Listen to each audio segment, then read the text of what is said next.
এই প্যানেলের গ্যারান্টি আছে 30 বছর। 30 বছর? 30 বছর ভাই অনেকে বলে ভাই 30 বছর পরে আপনারা খুঁজে পাওয়া যাইবো।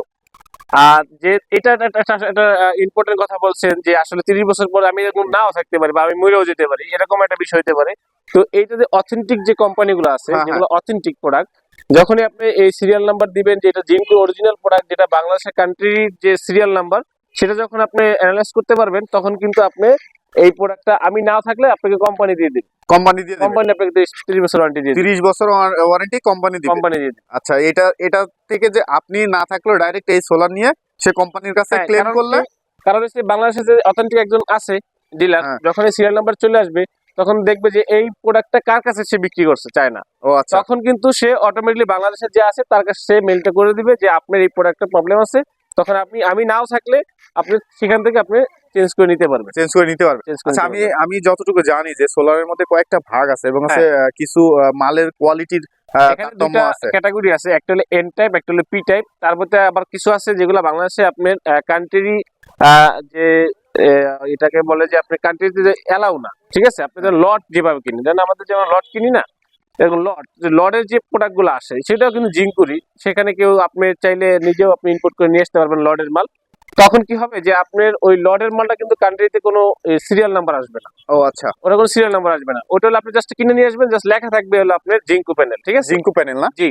আচ্ছা, এটার আছে, এটা যে লট না বা এটা যে আছে সিরিয়াল কান্ট্রি থেকে হচ্ছে ডাইরেক্ট ইম্পোর্ট করা, জি, এটা বোঝার উপায় কি আছে? এটার বোঝার উপায়, এটার পিছনে আপনার বারকোড সিস্টেম করা আছে। Barcode system. আচ্ছা, আমরা কি একটু দেখতে পারি? এবং এখানে একটা সিরিয়াল নাম্বার আছে, আপনি এই জায়গাটা দেখেন। ও আচ্ছা, এখানে দেখেন, এই যে আমরা একটা সিরিয়াল সিরিয়াল নাম্বার আছে, এই যে সিরিয়াল নাম্বারটা, এই সিরিয়াল নাম্বার ওখানে ওনাদের যে পজ আছে সেই পজে কিন্তু এটা শো করবে, পজে শো করবে। আচ্ছা, পিছনের পার্টটা যদি দেখি আমরা, মোটামুটি তো হচ্ছে দেখলাম যে পিছনে একটু নিচে নামতে হবে, যে সেটআপটা যদি আমরা একটু দেখি, আমরা এই যে এদিকে দেখি। আচ্ছা, এই যে এই সেটআপগুলো কিন্তু এটা কিন্তু আপনার এই যে এটা কি ভাই?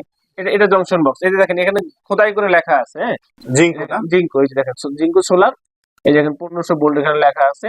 ও আচ্ছা, ঠিক আছে। আর এই যে এখানে জিঙ্কো স্টিকার দেওয়া আছে, এখানে একটা বারকোড সিস্টেম আছে। আরেকটা জিনিস যেটা, সেটা হলো আপনি এন টাইপ কিভাবে বুঝবেন। হ্যাঁ হ্যাঁ, এই দেখেন এখানে কিন্তু আমাদের এই যে ওপেন সার্কিট ভোল্টেজ, ঠিক আছে, ওপেন সার্কিট ভোল্টেজ করে 600, এই দেখেন এই যে 615 ওয়াট এন লেখা আছে, হ্যাঁ হ্যাঁ হ্যাঁ, এন লেখা আছে। এই এনটা কিন্তু আপনি এন টাইপ, এন টাইপ, এটা টেকনোলজি আপডেট। ও আচ্ছা, আপডেট টেকনোলজি। এবং এটার ব্যাক সাইডেও কিন্তু সেল আছে, ব্যাক সাইডে সেল? হ্যাঁ, এখান থেকেও কিন্তু দেখেন গরম হচ্ছে, এটা অনেক গরম, এখান থেকে কিন্তু আপনি সাপোর্ট পাবেন। ও আচ্ছা আচ্ছা, মানে দুইটা সাইড দিয়ে যখন আপনাকে দিবে তখন আপনি কিন্তু 615 ওয়াট পাবেন। 615 দুইটা সাইড দিয়ে পাবেন? দুইটা সাইড দিয়ে। এখানে আপনি ব্যাক সাইডের থেকেও পাবেন, ফ্রন্ট সাইড থেকেও পাবেন, ঠিক আছে? আচ্ছা, এটা হচ্ছে back side and front side দুইটা থেকে তারা হচ্ছে তাপ শোষণ করে বিদ্যুৎটা উৎপাদন করতে পারবে। জি।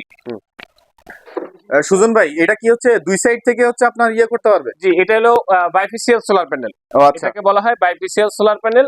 আর এটা আপনি দুই পাশ থেকেই বিদ্যুৎ কনজিউম করতে পারে।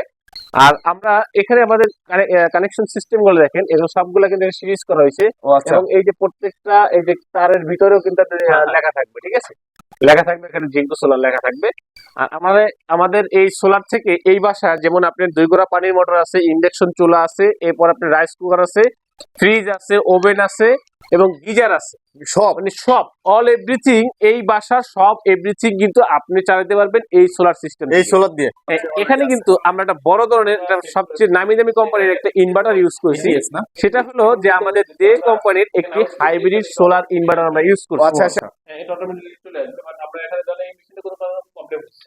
আচ্ছা, এই যে মেশিনটা তো অন আছে? হ্যাঁ, এখন অন আছে। এখন আপনি এটা যে কোনো ভাবে প্রবলেম হচ্ছে, ঠিক আছে, এটা যাতে সেই লাইটগুলোতে ইউজ করতে পারে, ব্যবহার করতে পারে, সেই জন্য আমরা একটা এসিএস ব্যবহার করছি এখানে, অটোমেটিক চেঞ্জ ওভার। আচ্ছা, এইটা কি ভাই? এটা হলো স্টেবিলাইজার। স্টেবিলাইজার। দেখেন আমি এখানে দেখাই, যেমন এখানে রাত্রে সবচেয়ে ভোল্টেজ বেশি, সব জায়গাতেই বেশি সমস্যা করে। যেমন এখানে আছে কত, আপনি 30 এর মতো আছে, ঠিক আছে, 230 এর ইনপুট ভোল্টেজ, 230 আছে। আর এখানে আমরা 220 আমরা দিচ্ছি। ওভার ভোল্টেজটাকে সে এটাকে 220 সব সময় দিয়ে যাবে। মানে এটা হচ্ছে যে ওভার ভোল্টেজ, ওই যে ওভার যে ভোল্টেজটা আছে সেটা হচ্ছে, সেটা লোডটাকে সে হচ্ছে স্টেবল করে যাব। তখন কিন্তু বোঝা যাচ্ছে যে বাংলাদেশের শেষ প্রান্তে চলে আসছে, হ্যাঁ। তো এই হাইব্রিড সোলার সিস্টেম গুলো কিন্তু আমরা সারা বাংলাদেশেই করে থাকি। আচ্ছা, যদি কেউ হচ্ছে আপনার মানে বাংলাদেশের মানচিত্রের মধ্যে যে জায়গা আছে সেখানে গিয়ে তো আপনারা করে দিয়ে আসেন? জি, আমরা এটা যেমন করলাম আপনার এই যে যেমন বাংলাদেশ একদম বর্ডারে আপনার চুয়াডাঙ্গাতে করলাম।